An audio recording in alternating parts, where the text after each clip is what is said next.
Olá, muito bom dia. Meu nome é Jurandir, sou servo do Senhor aqui na Igreja de Cristo. Para quem gosta de um tema, o tema da pregação, surpreendidos pela eternidade. Dentro do coração de cada um de nós, existe um desejo inerente pela imortalidade. A humanidade tem buscado, de diversas formas, driblar, vencer, superar e até mesmo enganar a morte. Mas o medo de seu aguilhão nos persegue como uma praga sem antídoto.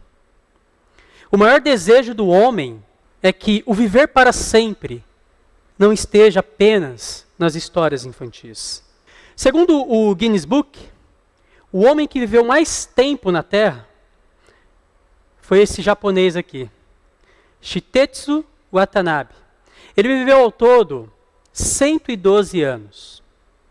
E a mulher que mais tempo viveu foi a francesa Jeanne Calment, que viveu ao todo 122 anos. A Bíblia também cita a idade de inúmeros homens, como Matusalém, que viveu ao todo 969 anos. Agora, uma curiosidade interessante.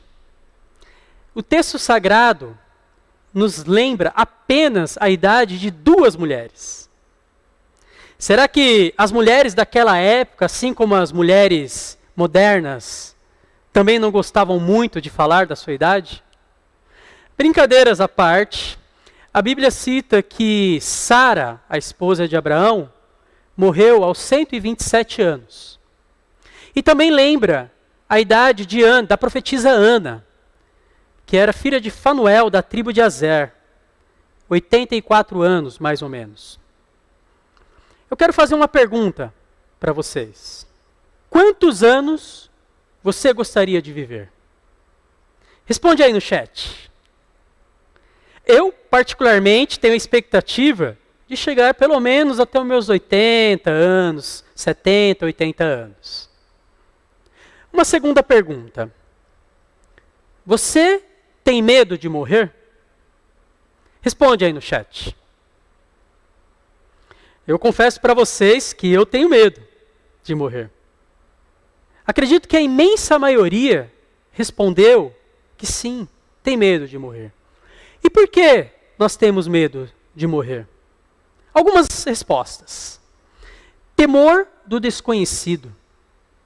Não sabemos se sentiremos dor.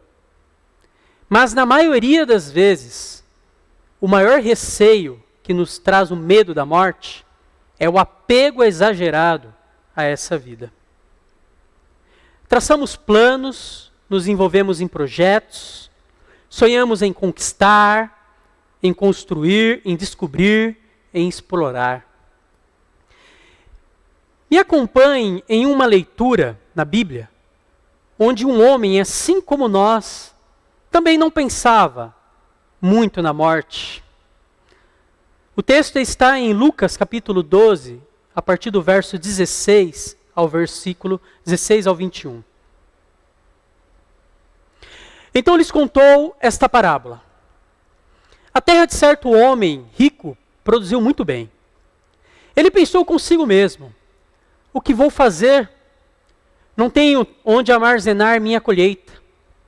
Então disse: já sei o que eu vou fazer.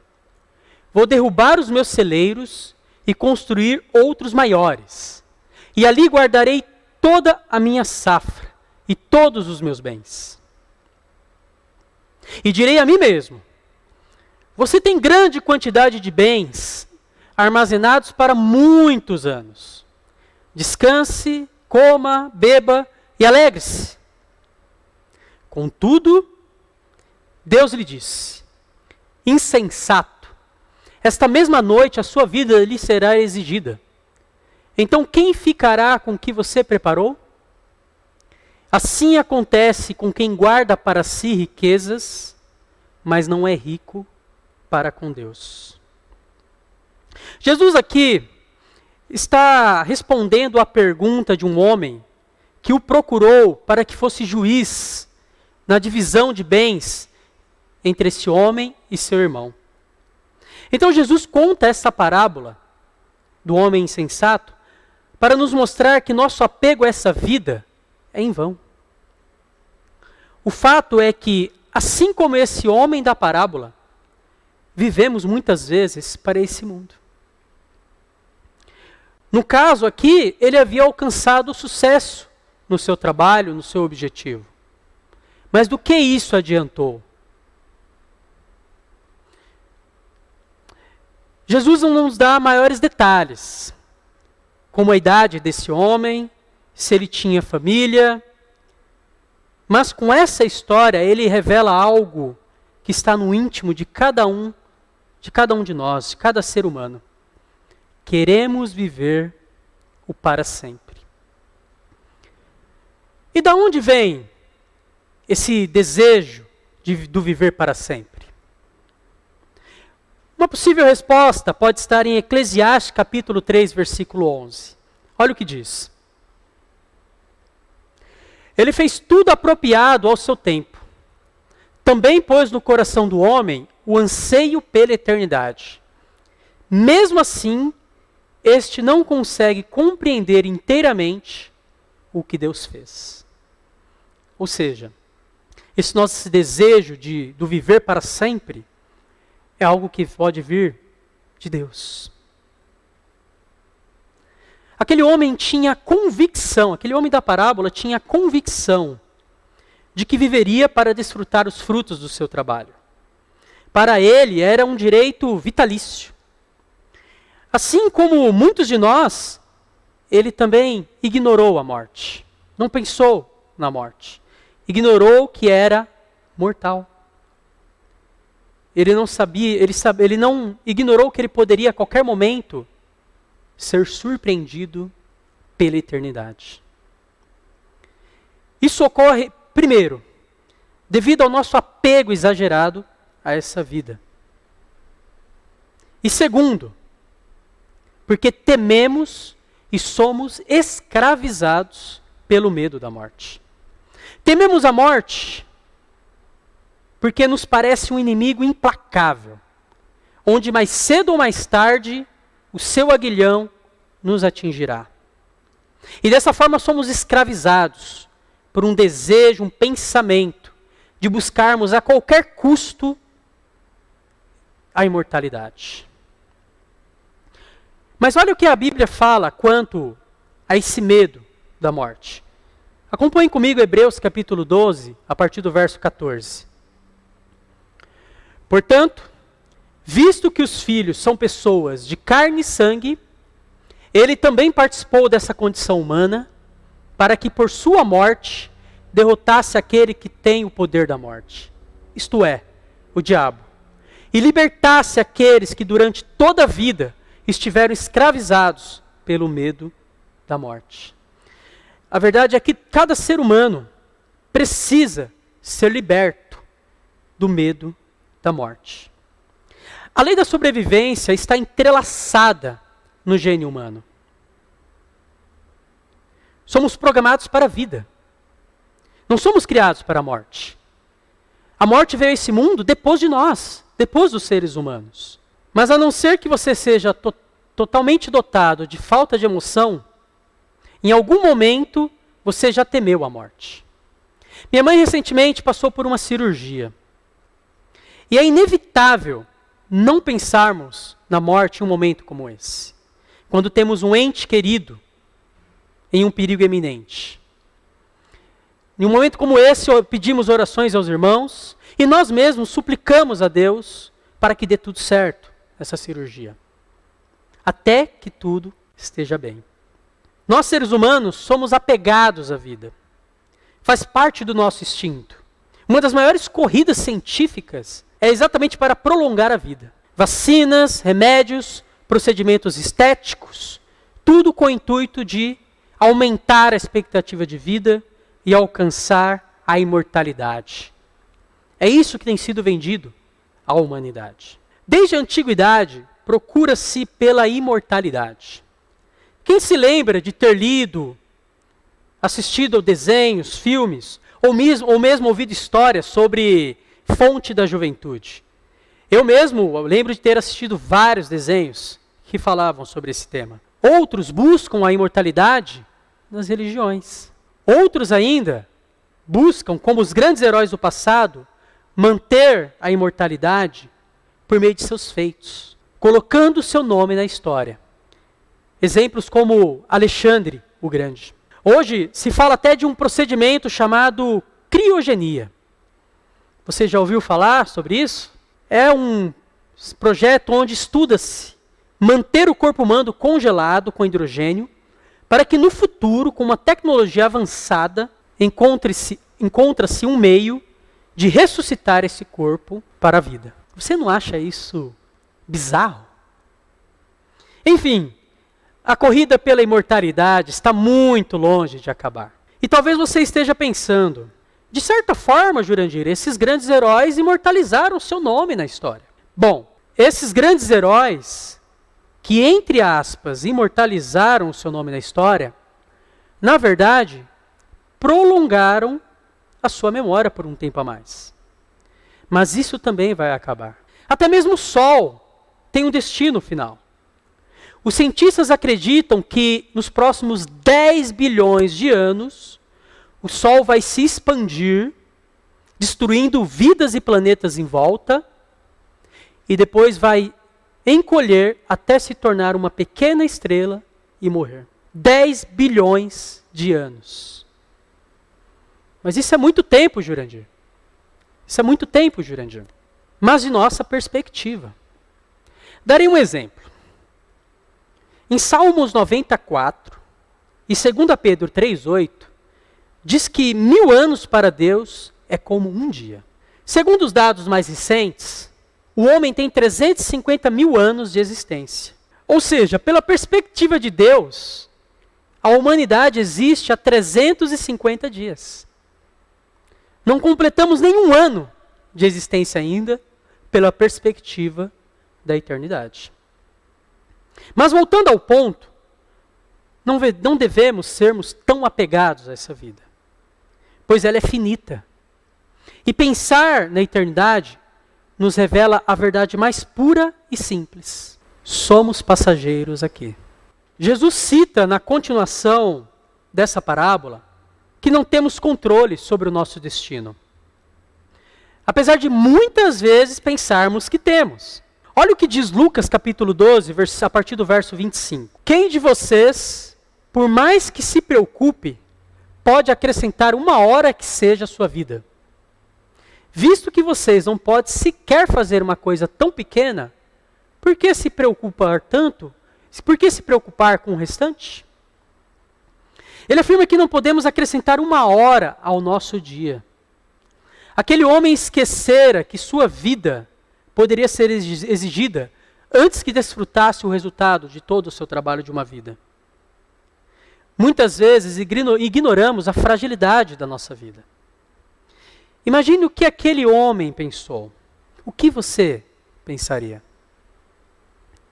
A verdade é que se estivermos atentos, perceberemos alguns sinais que a vida nos dá sobre a nossa fragilidade. Eu lembro de um irmão que uma vez me disse o seguinte: Jurandir, começamos a morrer aos 30 anos.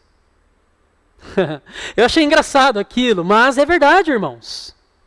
É verdade. As células dos nossos corpos começam a morrer e a partir dos 30 anos, elas não se renovam mais. Ou seja, você começa a envelhecer a partir dos 30 anos. Você já pensou nisso? Você já teve a experiência de um risco eminente de vida? A experiência onde você quase morreu? Lembra do que você pensou?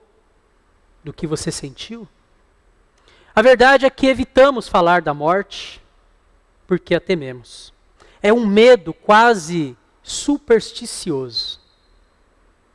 Há 5 anos atrás, eu trabalhava como executivo de contas em uma agência de viagens. E eu lembro que tínhamos uma reunião marcada em Curitiba. Decidimos ir de carro. Saímos de madrugada aqui de São Paulo e depois de mais ou menos umas 6 horas, chegamos ao nosso destino lá em Curitiba. Durante o dia, tudo transcorreu muito bem. Tivemos a reunião e logo no final da tarde já estávamos retornando para São Paulo. Um pouco depois de sairmos de Curitiba na estrada, um dia chuvoso, o carro rodou. Sofremos um acidente. O carro rodou na pista, foi para o acostamento e tombou. E meus amigos, eu confesso que eu não lembro muito daquele dia. Tudo aconteceu muito rápido.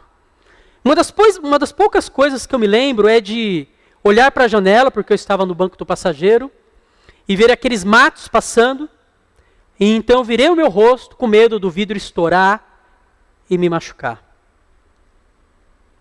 Após esse acidente, graças a Deus, não aconteceu nada de grave com todos que estavam no carro. Estávamos em 4.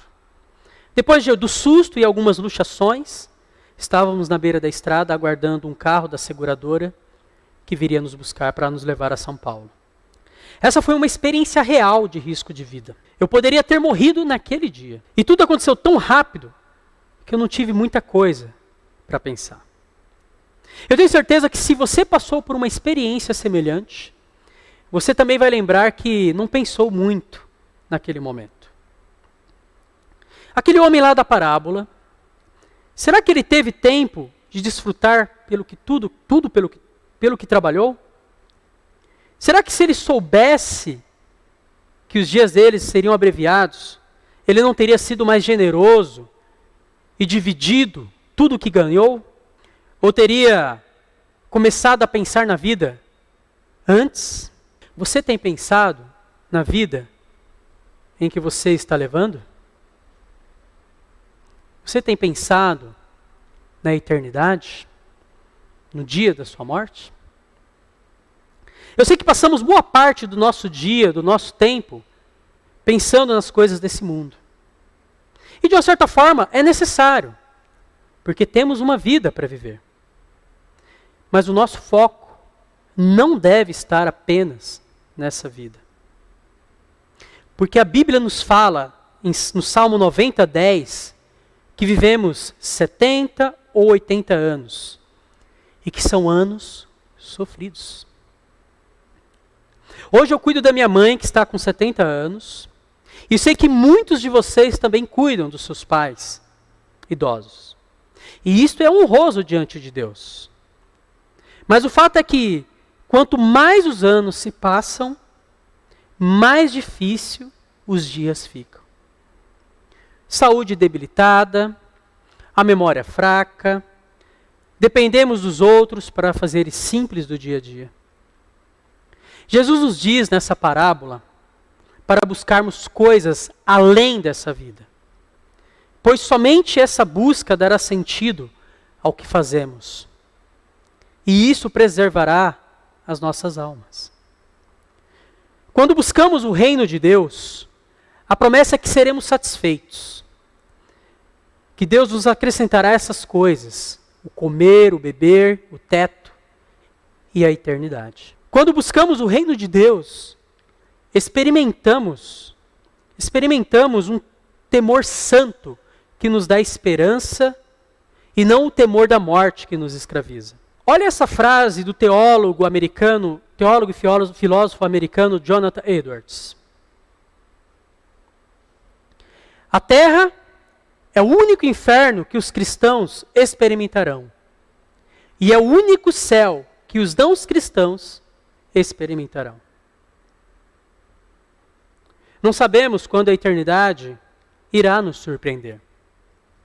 Mas podemos nos preparar para ela. Pense nisso. Você pode se preparar hoje. Quantas histórias vocês já ouviram de pessoas que morreram e não tiveram tempo de se despedir ou de se reconciliar com alguém que estava brigado? Por isso, meu amigo, não espere para tomar decisões. Se você precisa tomar decisões, tome essas decisões hoje. Tome atitude hoje. Pois o próximo minuto pode ser o seu último.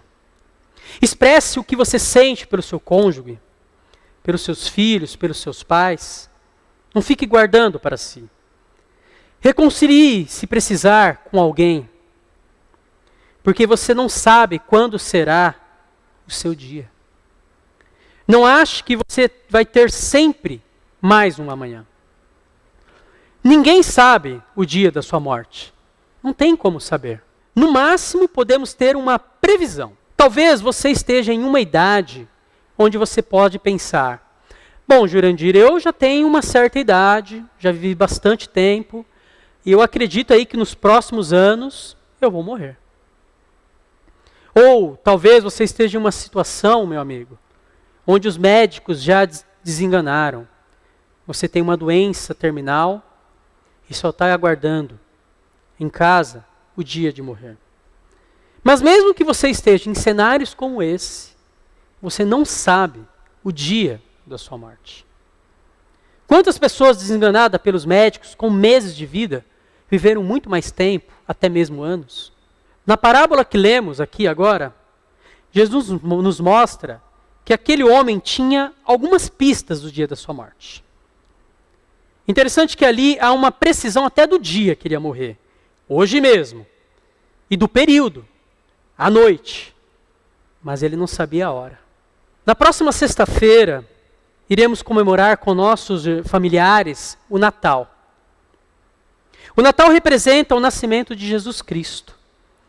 Mesmo em tempos onde, devido ao Covid-19, a morte tem deixado de forma marcante a sua existência nesse mundo, a data representada pelo Natal nos traz a esperança daquele que venceu a morte. Jesus é o antídoto para a morte, o antídoto para essa praga que nos persegue. Ele se tornou fraco para nos fazer forte. Ele se tornou pobre para nos tornar ricos. Ele se revestiu de mortalidade para nos dar a imortalidade. Jesus é o antídoto para a morte. Quero encorajar você que não conhece a conhecer um pouco mais sobre a história de Jesus. Marque um estudo bíblico. Na descrição do vídeo embaixo tem um link para você se inscrever e marcar um estudo bíblico. E para você que já está na caminhada com Jesus, eu quero encorajá-lo. Continue. Continue. Porque olha o que diz 1 Coríntios 15, versículos 52 ao 57.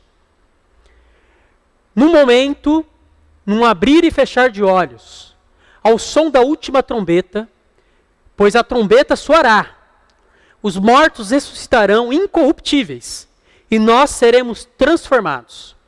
Pois é necessário que aquilo que é corruptível se revista de incorruptibilidade, e aquilo que é mortal se revista de imortalidade. Quando, porém, o que é corruptível se revestir de incorruptibilidade, e o que é mortal de imortalidade, então se cumprirá a palavra que está escrita: a morte foi destruída pela vitória. Onde está, ó morte, a sua vitória? Onde está, ó morte, o seu aguilhão? O aguilhão da morte é o pecado, e a força do pecado é a lei. Mas graças a Deus, que nos dá a vitória por meio de nosso Senhor Jesus Cristo. Amém. Me acompanhe em uma oração. Ó Pai eterno e grandioso, eu quero te agradecer, Pai. Te agradecer pela vida. Te agradecer pela esperança que temos em Cristo Jesus de vencermos também a morte.